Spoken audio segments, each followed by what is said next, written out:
पहलगाम कश्मीर की वो धरती जिसे लोग जन्नत कहते हैं।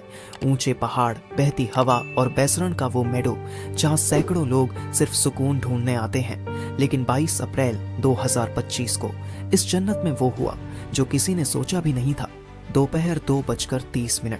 सब कुछ सामान्य था। यहाँ सैकड़ों लोग आए थे, कुछ हनीमून पर, कुछ अपने परिवार संग और कुछ तन्हाई में सुकून ढूंढते हुए।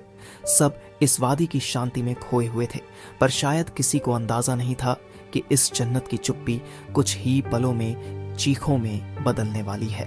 अचानक से 3 आतंकवादी जंगल से निकलते हैं, सेना की वर्दी में, हथियारों से लैस, AK-47, हैंड ग्रेनेड और पूरी प्लानिंग के साथ। सूत्रों के अनुसार ये आतंकी TRF द रेजिस्टेंस फ्रंट के सदस्य थे, जो लश्कर-ए-तैयबा से जुड़ा संगठन है।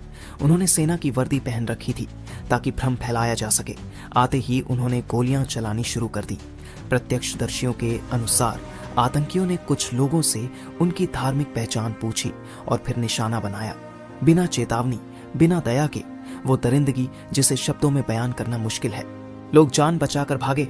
कोई बच्चा मां की गोद में था, कोई पति पत्नी का हाथ खींच रहा था, लेकिन सब नहीं बच पाए।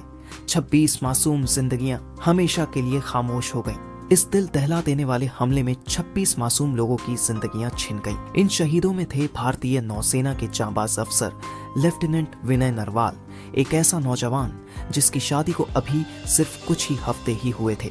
उनकी नई नवेली जिंदगी, सपनों से भरा घर, सब कुछ एक पल में उजड़ गया। एक इंटेलिजेंस ब्यूरो के अफसर भी मौके पर शहीद हो गए। इसके अलावा 2 विदेशी नागरिक, एक UAE और एक नेपाल से थे। 20 से ज्यादा लोग गंभीर रूप से घायल हुए। एक महिला ने कहा, हम सेल्फी ले रहे थे, तभी पीछे से फायरिंग शुरू हुई। सब गिरने लगे। मैं अपने बेटे को लेकर भागी, लेकिन मेरी आंखों के सामने मेरे पति को मार दिया उस दरिंदा ने। हमले के बाद प्रधानमंत्री नरेंद्र मोदी सऊदी अरब से सीधे दिल्ली लौटे।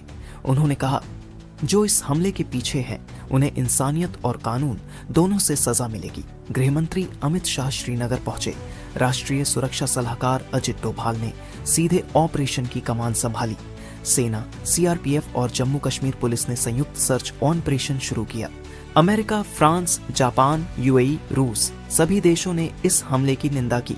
संयुक्त राष्ट्र महासचिव ने कहा, पर्यटकों पर हमला सिर्फ एक देश पर नहीं, पूरी इंसानियत पर हमला है। पहलगाम की सड़कों पर सन्नाटा है। टैक्सी ड्राइवर, होटल मालिक, शॉपकीपर सब सहमे हुए हैं। कई यात्रियों ने अमरनाथ यात्रा की बुकिंग रद्द कर दी है।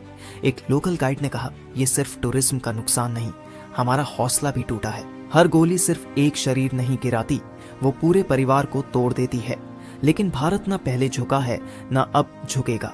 हम अपने पर्यटकों की रक्षा करेंगे, अपने लोगों का साथ देंगे और आतंकवाद को उसकी जड़ों से खत्म करेंगे। ये जन्नत फिर मुस्कुराएगी, क्योंकि आतंक की कोई जमीन नहीं होती।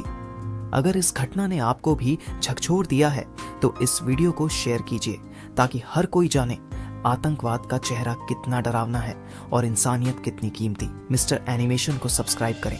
सच दिखाने की हमारी कोशिश में हमारा साथ दें।